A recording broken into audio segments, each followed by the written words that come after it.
녹취록에서 윤석열 검사는 전형적인 정치검찰의 민낯을 드러낸 채 영화 더 킹을 보는 듯 세상을 제멋대로 주무르고 있었습니다. 일단 뇌물로 넣어 놓으면은 박근혜가 나갈 수밖에 없어요. 부패 범죄에 이렇게 되면은 조사도 안 받고 이게 재판을 기다리면서 대통령직을 할 수가 없거든. 이명박이가 29살짜리 애한테 저렇게 내다바이에 당해가지고 그거는 죄가 없잖아. 털고 나간 거지.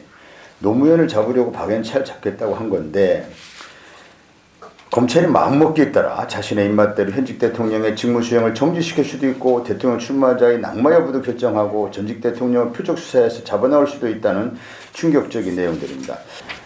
네, 황운하 의원님에 이어서 제가 한 두 가지 정도 추가로 말씀을 드리겠습니다. 박근혜 전 대통령에 대한 윤석열 후보의 평가, 그리고 검찰 개혁에 대한 윤석열 후보의 발언, 이렇게 두 가지에 대해서 말씀을 드리겠습니다.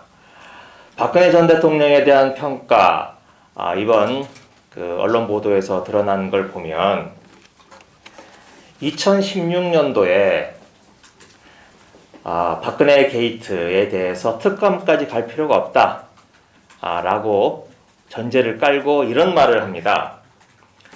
특별검사까지 갈 거 뭐 있나? 검찰이 뇌물로 엮으면 된다. 뇌물로 넣어놓으면 박근혜가 나갈 수밖에 없다. 뇌물로 집어넣으면 박근혜 대통령이, 현직 대통령이 대통령직에서 물러날 수밖에 없다. 이런 취지의 발언을 했습니다. 이 발언을 한 시점이 2016년 12월 말 박근혜 최순실 특검이, 박용수 특검이 시작되기 직전으로 보입니다. 정황상. 당시는 김수남 검찰총장이 검찰총장으로 있으면서 특별수사본부를 차려서 최순실을 구속하고 박근혜 현직 대통령에 대해서 막 수사를 시작할 무렵이었습니다.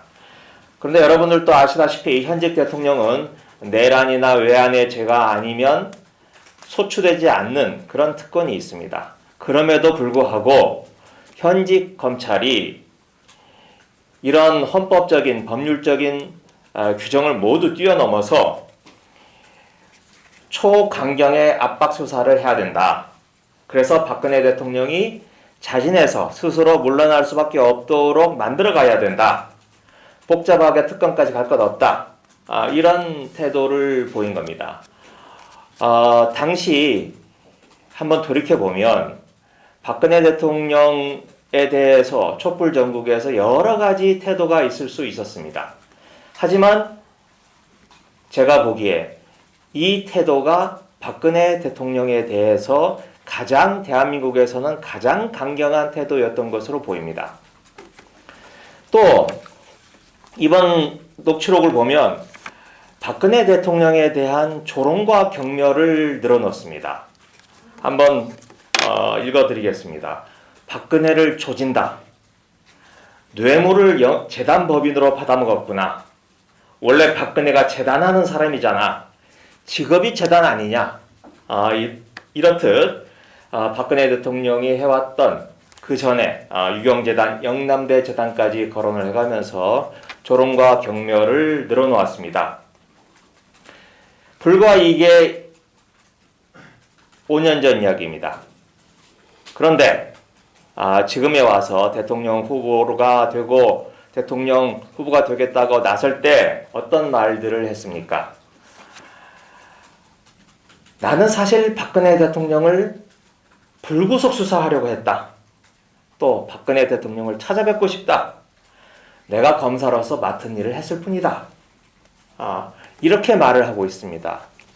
불과 그 짧은 시간 내에 말이 이렇게 달라지고 있습니다. 안과 밖이 전혀 다른 이야기를 하고 있는 겁니다. 도대체 뭐가 윤석열의 진심입니까? 이렇게 안팎이 다른 말은 여기에 머물지 않습니다. 이번 녹취록 발언에서도 나타나 있듯이 우리 황운하 의원님에 대해서 황운하 같은 애들, 이런 말이 상징적으로 보여주듯이 경찰에 대해서는 대단히 비하하고 그리고 검찰 지상주의자의 면모를 여실히 보여주고 있습니다. 하지만 이는 검찰총장이 될 때 되고자 할 때 어떤 모습을 보였는가와 또 전혀 다른 상반된 모습입니다. 당시 검찰총장 후보자가 4명이 있었습니다. 그 4명을 놓고 청와대가 면접을 했는데 면접 당시에는 문재인 정부의 검찰개혁에 대단히 순응하는 정도를 넘어서서 그보다 더 나아가는 검찰개혁을 주장했다는 게 노영민 당시 비서실장의 인터뷰 내용입니다. 그 내용을 한두 가지만 말씀드리면 윤석열 당시 검찰총장 후보자는 문재인 정부의 검찰개혁 방향에 대한 찬성은 물론 오히려 정부보다 더 높은 수준의 의견을 보이며 필요성을 가장 강력하게 주장했다. 공수처 설치는 물론이고 검경 수사권 조정 등 검찰개혁에 대해서 가장 적극적인 입장과 태도를 보였다. 이런 내용들을 하고 있습니다. 이것 또한 정말 속된 말로 화장실 가기 전과 다녀온 뒤 완전히 달라지는 모습을 보인 겁니다. 단지 이렇게 다른 정도가 아니고 배신이라고 할 수 있죠. 노영민 실장은 그래서 이런 식의 표현을 씁니다. 가슴 속에 배신의 칼을 숨기고 대통령과 국민을 속였다. 이게 노영민 실장의 단언입니다. 저는 이번 발언록을 통해서 녹취록을 통해서 우리 국민 여러분들께서 윤석열 후보의 진면모를 똑똑히 알아봐 주시고 3월 9일 아니죠. 오늘 사전투표 때부터 현명한 판단을 내려주시기를 부탁드립니다. 네, 이상입니다. 혹시라도 질문하실 게 있으신가요? 네. 그 녹취 파일을 다 못 들어서 그런데요. 이게 4시간이 넘는 걸로 나와 있는데 혹시 4시간 넘는 거를 다 분석을 하신 건지랑요. 이거 녹취를 녹음하신 분이 혹시 누구신지도 알고 계시는지. 녹음하신 분은 이게 이제 썬데이 저널에서 보내온 자료인데요. 썬데이 저널 측에서 녹음하신 분이 자신의 신원이 드러날까봐 몹시 걱정하고 계신답니다. 그래서 아직 그 신원을 확인하지 못했습니다. 그럼 이게 많은 사람들이 있는 자리에서 윤석열 후보가 말을 한 거였던 건가요? 그 녹음하신 분이 이제 직접 말씀하시지 않았기 때문에 그거는 정확히 알 수 없지만 시점을 보면 2016년 말, 이제 최순실에 대한 수사가 특별수사본부를 통해서 본격화되고 이어서 이제 박영수 특검에 의한 특검 수사가 진행되고 이어서 문재인 대통령이 취임하고 윤석열이 중앙지검장으로 취임하고 한 그런 시점까지 길게 한 6개월 넘게 이어지는 여러 사례의 인터뷰 내용을 다 이렇게 모아놓은 한 4시간 분량입니다. 네, 그런 내용입니다. 맞죠? 네, 맞습니다.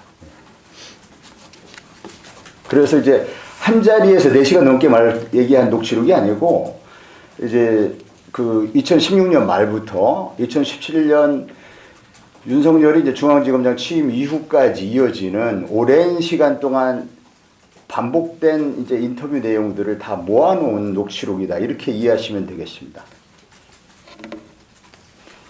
네, 또 다른 질문이 없으십니까? 네, 참고로 하나만 더 덧붙이자면 이분이 5년 더 넘는 과거의 그 녹취록을 지금까지 보관을 하고 계셨고 저희들은 알 수 없지만 윤석열 후보는 이걸 들으면 누가 이걸 녹취를 했고 누가 제보를 했구나 라고 알 수 있는 내용입니다. 그럼에도 불구하고 이분께서 용기를 내셔서 언론을 통해서 공개를 하신 겁니다.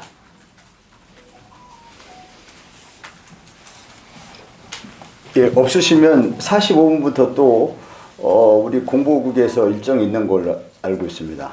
오늘 인터뷰에 기자회견에 관심 가져주셔서 대단히 감사합니다. 수고하셨습니다.